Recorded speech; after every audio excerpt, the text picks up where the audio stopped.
Hello दोस्तों, स्वागत है आपका फिर से हिंदी शॉर्ट स्टोरी में। आप सुन रहे हैं हीर रांझा भाग 4। साहिबा की बातों का जवाब देने में रांझा भी पीछे नहीं हटा।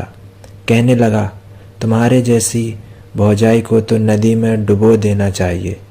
मैं हीर को ब्याह कर लाऊंगा और तुम्हारे जैसी औरतें उसकी नौकरानी बनेगी।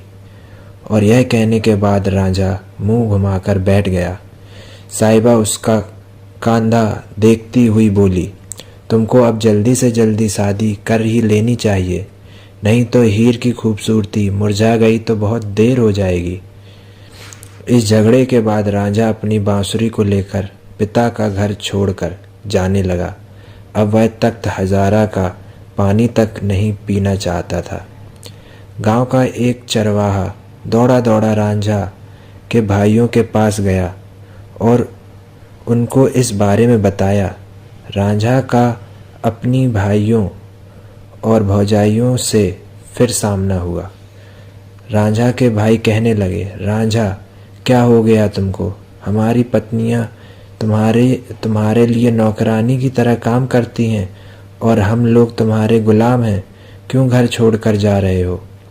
भौजाइयाँ कहने लगी, हम खून के आंसू रोते हैं जब तुम हमें कड़वी बातें कहते हो। हमने तुम्हारे लिए क्या नहीं किया?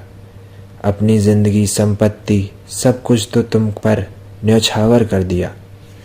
रांझा ने भौजाइयों को जवाब दिया, मैं घर छोड़ने का मन बना चुका हूँ, तो तुम लोग मुझे अपने इरादे से भटकाने की कोशिश क्यों कर रहे हो? बहुत दिनों से मुझे तख्त हजारा के दाना पानी से नफरत सी हो रही है। पहले तुम लोगों की जली कटी सुनकर मेरा दिल जला, उसके बाद तुम सब ने मुझे मेरे भाइयों से अलग करवा दिया और अब अपनी असली रंग बदलकर मीठी मीठी बातें कर रही हो। तुम सब अपने इरादों में सफल नहीं हो सकती। मैं तय कर चुका हूँ कि मुझे पिता का घर छोड़कर जाना है। बहुत दूर चलने के बाद रांझा एक मस्जिद के पास पहुंचा, जो मक्का और यरूशलेम के मस्जिद जैसा ही खूबसूरत था। भूख और ठंड के मारे उसका बुरा हाल था और वह बहुत थका हुआ था। उसने अपनी बांसुरी निकाली और बजाने लगा। उसके संगीत से आसपास जादू सा होने लगा। कुछ लोग सुनकर अपना होश खो बैठे और कुछ उसकी तरफ खिंचे चले आए। पूरा गांव उसके आसपास जुट गया। अंत में मुल्ला आया, जो झगड़ालू किस्म का था। रांझा को देखते ही वह कहने लगा, लंबे बालों वाला यह काफिर कौन है? यहाँ ठगों के रहने के लिए जगह नहीं है। अपने बाल पहले कटवाओ ताकि तुम खुदाई जगह पर रुकने के काबिल हो सको। रांझा ने मुल्ला को जवाब दिया, लंबी दाढ़ी से तो तुम शेख की तरह लगते हो, फिर भी शैतान की तरह व्यवहार क्यों कर रहे हो? मेरे जैसे बेकसूर यात्रियों और गरीब फ़कीरों को दूर क्यों भगाते हो? तुम कुरान अपने सामने रखते हो, फिर भी तुम्हारे मन में इतना भेदभाव भरा है। तुम गांव की महिलाओं को गलत राह दिखाते हो।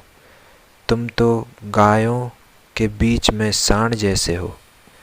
मुल्ला ने पलट कर जवाब दिया, मस्जिद खुदा का घर है और तुम्हारे जैसे शैतान को इसमें रहने का कोई हक नहीं है। तुम नमाज अता नहीं करते, लंबे बाल और मूछें रखते हो। ऐसे आदमी को तो हम पीट कर भगाते हैं। कुत्तों और तुम्हारे जैसे भिखमंगों को तो चाबुक से मारा जाना चाहिए। रांझा ने मुल्ला से कहा, खुदा तुम्हारे गुनाहों को माफ़ करे।